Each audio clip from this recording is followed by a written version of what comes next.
வணக்கம். கனடாவின் இன்றைய முக்கிய செய்திகள். விரிவான செய்திகளுக்கு செல்லும் முன்பதாக முதலில் தலைப்புச் செய்திகள். ட்ரம்ப் எடுத்த அதிரடி முடிவு முரண்டு பிடிக்கும் கனடா பிரதமர். உலக அரசியலில் பரபரப்பு. 2 மாதத்தில் 1,00,000 பேர் வேலை இழப்பு. அதிர்ச்சி தகவல். நோவா ஸ்கோஷியா பொதுமக்களுக்கான பாதுகாப்பு எச்சரிக்கை. கனடா போலீசாரின் அவசர அறிவிப்பு. மருத்துவமனையில் நடந்த அலட்சியம். 11 மாத குழந்தையின் பரிதாப மரணம். கனடா வாழ் தமிழர்களுக்கு முக்கிய அறிவிப்பு. அரசு எடுத்த அதிரடி முடிவு. இனி தொடர்பன விரிவான செய்திகள். அமெரிக்க அதிபர் டொனால்ட் ட்ரம்ப் ரஷ்யா மீதான பொருளாதார தடைகளை தற்காலிகமாக தளர்த்தியுள்ள போதிலும் கனடா தனது தடைகளை தொடர்ந்து நிலைநிறுத்தும் என்று பிரதமர் மார்க் கார்னி அறிவித்துள்ளார். ஈரான் போரினால் ஏற்பட்டுள்ள எண்ணெய் விலை உயர்வை கட்டுப்படுத்த அமெரிக்கா ரஷ்ய எண்ணெய் மீது 30 நாட்கள் தளர்வு அளிப்பதாக வியாழக்கிழமை அறிவித்தது. இந்த முடிவால் நேட்டோ நட்பு நாடுகளிடையே பெரும் பிளவு ஏற்பட்டுள்ளது. மத்திய கிழக்கில் எரிசக்தி விலையை குறைக்க அமெரிக்கா இந்த முடிவை எடுத்த நிலையில் இதற்கு கனடா, ஜெர்மனி மற்றும் நோர்வே ஆகிய நாடுகள் கடும் எதிர்ப்பு தெரிவித்துள்ளன. கனடா பிரதமர், ஜெர்மனி அதிபர் மற்றும் நோர்வே பிரதமர் ஆகியோர் இந்த நடவடிக்கை ரஷ்யாவின் போர் இயந்திரத்துக்கு நிதி வழங்குவது போலாகும் என்று எச்சரித்துள்ளனர். குறிப்பாக ரஷ்யாவின் நிழல் கப்பற்படை மீதான தடைகள் தொடர வேண்டும் என கனடா வலியுறுத்தியுள்ளது. இதை தர்க்கமற்ற முடிவு என விமர்சித்துள்ள உக்ரைன் அதிபர் ஜெலன்ஸ்கி இதன் மூலம் கிடைக்கும் பணம் ட்ரோன் தாக்குதல்களுக்கே பயன்படும் என தெரிவித்துள்ளார். இந்த கருத்து வேறுபாடுகள் ஒருபுறம் இருந்தாலும் வடக்கு பிராந்திய பாதுகாப்பில் அமெரிக்கா இன்னும் ஒரு முக்கிய பங்காளியே என தலைவர்கள் ஒப்புக்கொண்டுள்ளனர். சுருக்கமாக சொன்னால் அமெரிக்காவின் தற்காலிக தளர்வை ஏற்காமல் உக்ரைன் போரை நிறுத்த ரஷ்யா மீது தொடர்ந்து அழுத்தம் கொடுக்க கனடா மற்றும் ஐரோப்பிய நாடுகள் முடிவு செய்துள்ளன. கனடாவில் 2026 தொடக்கத்திலிருந்து 1,00,000க்கும் மேற்பட்ட முழுநேர வேலை வாய்ப்புகள் இழக்கப்பட்டுள்ளன. பிப்ரவரி மாதத்தில் ஏற்பட்ட இந்த வீழ்ச்சி கோவிட் பெருந்தொற்றுக்கு பிறகு பதிவான மிகப்பெரிய சரிவாகும். இது குறித்து பேசிய பிரதமர் மார்க் கார்னி அமெரிக்காவுடன் ஒப்பிடுகையில் கனடா சிறப்பாக உள்ளதாக தெரிவித்துள்ளார். கடந்த 6 மாதங்களில் கனடா 80,000 வேலைகளை உருவாக்கியுள்ளதாகவும் அமெரிக்கா வெறும் 6,000 வேலைகளை மட்டுமே உருவாக்கியுள்ளதாகவும் அவர் சுட்டிக்காட்டினார். மேலும் கனடாவின் ஊதிய வளர்ச்சி 4.2% உயர்ந்துள்ளதையும் அவர் உறுதிப்படுத்தினார்.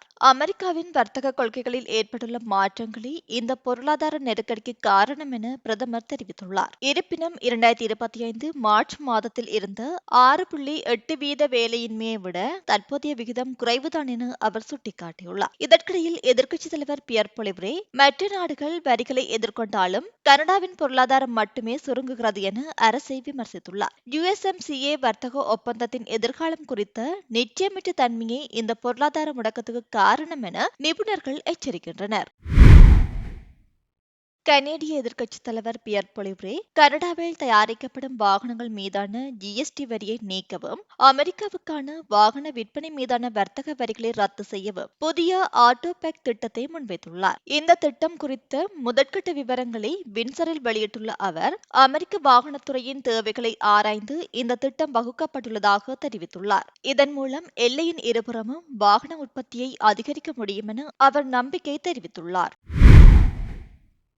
நோவா ஸ்கோஷியாவில் அதிக ஆபத்துள்ள குற்றவாளி ஒருவரின் நடமாட்டம் குறித்து போலீசார் எச்சரிக்கை விடுத்துள்ளனர். 45 வயதான பேட்ரிக் செலஸ்டின் ஹைலப் என்பவர் விடுதலை நிபந்தனைகளை மீறியதற்காக மாகாணம் தழுவிய பிடியாணை மூலம் தேடப்பட்டு வருகிறார். இவர் இளைஞர் தொடர்பான பாலியல் குற்றங்கள் மற்றும் பாலியல் அத்துமீறல்களுக்காக ஏற்கனவே பலமுறை தண்டனை பெற்றவர் என்று RCMP தெரிவித்துள்ளது. இவர் ஹாலிஃபேக்ஸ் பகுதியில் இருக்கலாம் என்று போலீசார் நம்புகின்றனர். இவருக்கு மணிட்டோபா மற்றும் மாகாணத்தின் பிற பகுதிகளிலும் தொடர்புகள் இருப்பதாகவும் தெரிவிக்கப்பட்டுள்ளது. பொதுமக்களின் பாதுகாப்பு கருதியே இந்த எச்சரிக்கை விடுக்கப்பட்டுள்ளதென்றும் யாரும் சட்டத்தை கையில் எடுக்க வேண்டாம் என்றும் இவரை பற்றிய தகவல் கிடைத்தால் உடனடியாக 902-4905-20 என்ற எண்ணிற்கு அல்லது உள்ளூர் போலீசாருக்கு தகவல் தெரிவிக்குமாறும் கோரப்பட்டுள்ளனர். வினிபெக் குழந்தைகள் மருத்துவமனையில் சிகிச்சையில் இருந்த 11 மாத குழந்தை உயிரிழந்த சம்பவம் பெரும் அதிர்ச்சியை ஏற்படுத்தியுள்ளது. தசாப்த கால அனுபவம் கொண்ட முன்னாள் செவிலியர் இந்த குழந்தையை மருத்துவ பராமரிப்பில் வளர்த்து வந்துள்ளார். குறைப்பிரசவத்தில் பிறந்த அந்த குழந்தைக்கு சுவாசத்துக்காக சிகிச்சை அளிக்கப்பட்டிருந்தது. சமீபத்தில் ஒரு மருத்துவமனை சிகிச்சைக்கு பிறகு வீட்டுக்கு வந்த குழந்தைக்கு அதிக காய்ச்சல் ஏற்பட்டதாகவும் உடனடியாக அவர் குழந்தையை வினிபெக் குழந்தைகள் மருத்துவமனையின் அவசர சிகிச்சை பிரிவுக்கு அழைத்துச் சென்றதாகவும் தெரிவிக்கப்பட்டது. குழந்தையின் அறிகுறிகளை வைத்து அவருக்கு செப்சிஸ் எனும் இரத்த தொற்று பாதிப்பு இருக்கலாம் என தான் சந்தேகித்ததாகவும் அதை அங்கிருந்த மருத்துவரிடம் கூறியதாகவும் அவர் மிகவும் உடல்நிலை சரியில்லாமல் இருக்கிறார், உங்கள் கணிப்பு தவறு என தான் கூறியதாகவும் ஆனால் யாரும் என்னை நம்பவில்லை எனவும் அவர் வேதனையுடன் தெரிவித்தார். சுமார் 5 மணி நேர காத்திருப்புக்கு பிறகு குழந்தைக்கு சாதாரண தோல் தொற்று இருப்பதாக கூறி ஆன்டிபயாட்டிக் மருந்துகளை வழங்கி வீட்டுக்கு அனுப்ப மருத்துவர்கள் முடிவு செய்துள்ளனர். வீட்டுக்கு அனுப்ப தயாரான நிலையில் குழந்தையின் நாடி துடிப்பு குறைய தொடங்கியுள்ளது. உடனடியாக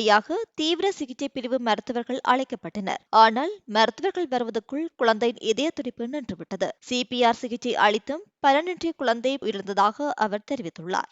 இந்த மரணம் தவிர்க்கப்பட வேண்டிய ஒன்று என செவிலியர் குற்றம் சாட்டியுள்ளார். இந்த மரணம் குறித்து விளக்கம் அளித்துள்ள ஷார்ட் ஹெல்த் நிறுவனம் இது ஒரு தீவிரமான மருத்துவ தவறு அல்ல என்று கூறியுள்ளது. மருத்துவ நிபுணர்களின் ஆய்வுப்படி குழந்தைக்கு உரிய சிகிச்சை அளிக்கப்பட்டதாக தெரிவிக்கப்பட்டுள்ளது. சுகாதார அமைச்சர் உசோமா அசாக்வாரா குழந்தையின் சிக்கலான உடல்நிலையை கருத்தில் கொண்டு சரியான சிகிச்சையை வழங்கப்பட்டதாக குறிப்பிட்டுள்ளார். இருப்பினும் குழந்தையின் உயிரிழப்பை தடுத்திருக்கலாம் என்றும் இந்த மரணத்துக்கு உரிய பொறுப்பு கூறல் வேண்டும் என்றும் செவிலியர் வலியுறுத்துகிறார். மேலும் குழந்தைக்கு ஏன் பிரேத பரிசோதனை செய்யப்படவில்லை என்ற கேள்வியையும் அவர் எழுப்பியுள்ளார். உயிரிழந்த குழந்தையின் உயிரியல் தாயும் செவிலியரின் போராட்டத்துக்கு தனது ஆதரவை தெரிவித்துள்ளார். சஸ்கட்டுவன் மாகாண அரசு வாகன காப்பீடு, நிர்வாக சேவைகள் மற்றும் பல்வேறு உரிமங்களுக்கான கட்டண உயர்வு மற்றும் புதிய மாற்றங்கள் குறித்த பட்டியலை வெளியிட்டுள்ளது. பணவீக்கம் மற்றும் அதிகரித்து வரும் வாகன பழுதுபார்ப்பு செலவுகளை ஈடுகட்ட இந்த நடவடிக்கை எடுக்கப்பட்டுள்ளதாக அரசு தெரிவித்துள்ளது. ஜனவரி 1, 2027 முதல் நடைமுறைக்கு வரும் வகையில் அடிப்படை SGI காப்பீட்டுக்கான விலக்கு தொகை $700 இருந்து $950 உயர்த்தப்பட்டுள்ளது. சில வாகனங்களுக்கான கட்டணங்கள் சுமார் 20% வரை அதிகரிக்கக்கூடும். கூடுதலாக புதிய நிர்வாக கட்டணங்களும் அறிமுகப்படுத்தப்பட உள்ளன. வாகன பதிவு அல்லது ஓட்டுநர் உரிமத்தை புதுப்பிக்க $15 கட்டணமும், வாகன பதிவை புதுப்பிக்க $5 கட்டணமும், ஓட்டுநர் உரிம கட்டணம் பரிவர்த்தனைக்காக கூடுதல் $2 கட்டணமும் அறிமுகப்படுத்தப்பட உள்ளன. மின்சார வாகனங்களுக்கான சாலை பயன்பாட்டு கட்டணம் இனி தேசிய பணவீக்கத்துக்கு ஏற்ப ஆண்டுதோறும் உயரும் என்றும் தெரிவிக்கப்பட்டுள்ளது. புதிதாக கேபிட்டல் சர்டிபிகேட், வேட்டையாடுதல் மற்றும் மீன்பிடி உரிமங்களுக்கு அறிமுகப்படுத்தப்பட உள்ளது. இதன்படி மீன்பிடிப்பவர்கள் ஆண்டு உரிமத்துக்கு கூடுதலாக $20 மற்றும் வார இறுதி அனுமதிக்கு $5 செலுத்த வேண்டும். மேலும் வேட்டையாடுபவர்கள் கட்டாய அறிக்கையை சமர்ப்பிக்க தவறினால் $15 அபராதம் விதிக்கப்படும். அதேபோல் மதுபான அபராதமாக சிறார்களுக்கு மது விற்றால் விதிக்கப்படும் குறைந்தபட்ச அபராதம் $1000 இருந்து $2500 அடையாள அட்டையை சரிபார்க்க தவறினால் விதிக்கப்படும் அபராதம் $500 இருந்து $1000 உயர்த்தப்பட்டுள்ளது. ஒட்டோவாவின் பார்கவன் பகுதியிலுள்ள செயின்ட் ஜுவான் டி ஏகோப் ஆரம்ப பள்ளி அருகே நேற்று மாலை 3:40 மணியளவில் ஒரு சோகமான விபத்து நிகழ்ந்துள்ளது. மெயின் ஹைலட் லேன் மற்றும் பிளாக்ஸ்டாப் டிரைவ் சந்திப்பில் 5 வயது சிறுவன் ஒருவன் மீது வாகனம் மோதியது. தகவலறிந்து வந்த ஒட்டோவா பராமெடிக்கல் குழுவினர் படுகாயமடைந்த சிறுவனை மீட்டு CHEO மருத்துவமனையில் அனுமதித்தனர். தற்போது சிறுவனின் நிலைமை சீராக இருந்தாலும் கவலைக்கிடமாக உள்ளதாக தெரிவிக்கப்பட்டுள்ளது. இந்த சம்பவம் குறித்து ஆழ்ந்த வருத்தத்தை தெரிவித்துள்ள கவுன்சிலர் டேவிட் ஹில் இந்த பகுதியில் பாதுகாப்பு அதிகரிக்க நடவடிக்கை எடுக்கப்படும் என உறுதியளித்துள்ளார். கடந்த ஆண்டே அங்கீகரிக்கப்பட்ட போக்குவரத்து வேக கட்டுப்பாட்டு கருவிகளை உடனடியாக பொருத்தவும், இந்த பகுதியில் 3-வே ஸ்டாப் மற்றும் ஒரு டிராபிக் கார்டு நியமிக்கவும் அதிகாரிகளுக்கு அவர் கோரிக்கை விடுத்துள்ளார். கனடாவின் முக்கிய நகரங்களில் ஒன்றான டொரண்டோவில் வீடுகளுக்கான வாடகை விலை தொடர்ந்து சரிவை சந்தித்து வருவதாக புதிய புள்ளி விவரங்கள் தெரிவிக்கின்றன. Rentals.ca மற்றும் Urbanation அமைப்பு இணைந்து வெளியிட்ட அண்மைய அறிக்கையின்படி வாடகை சந்தையில் குறிப்பிடத்தக்க மாற்றங்கள் ஏற்பட்டுள்ளன.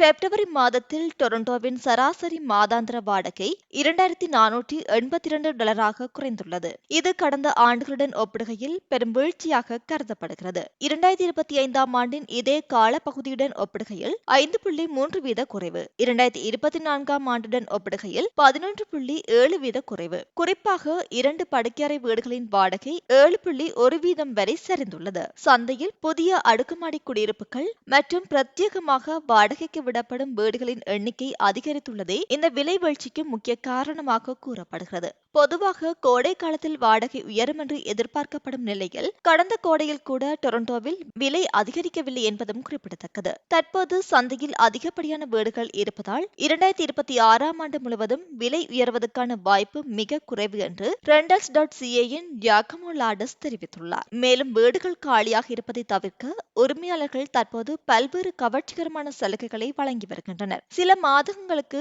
இலவச வாடகை, இலவச வாகன நிறுத்துமிடம், ஏரோப்ளேன் போன்ற வெகுமதி புள்ளிகள். தற்போது சராசரியாக 826 சதுர அடி கொண்ட நவீன வசதிகள் நிறைந்த வீடுகள் அதிக அளவில் சந்தைக்கு வருகின்றன. டொரண்டோ மட்டுமல்லாது அதன் அண்டை நகரங்களான ஓக்வில் 4.1%, பெர்லிங்டனில் 4.5% வாடகை சரிந்துள்ளதாக அந்த அறிக்கையில் கூறப்பட்டுள்ளது. இத்துடன் இன்றைய நாளுக்கான செய்திகள் முடிவடைகின்றன. மேலும் தொடர்ந்து செய்திகளை பெற்றுக் கொள்வதற்கு நம்முடைய தமிழ் கனேடியன் சேனலை சப்ஸ்கிரைப் பண்ணி இணைந்திருங்கள். அது மட்டுமல்லாது தொடர்ந்தும் வாட்ஸ்அப் மூலம் செய்திகளை பெற்றுக் கொள்வதற்கும் வாட்ஸ்அப் குழுவில் இணைந்திருங்கள். வாட்ஸ்அப் குழுவில் இணைவதற்கான லிங்க் கீழே உள்ள டிஸ்கிரிப்ஷன் மற்றும் கமெண்ட் செக்ஷனில் இருக்கின்றது.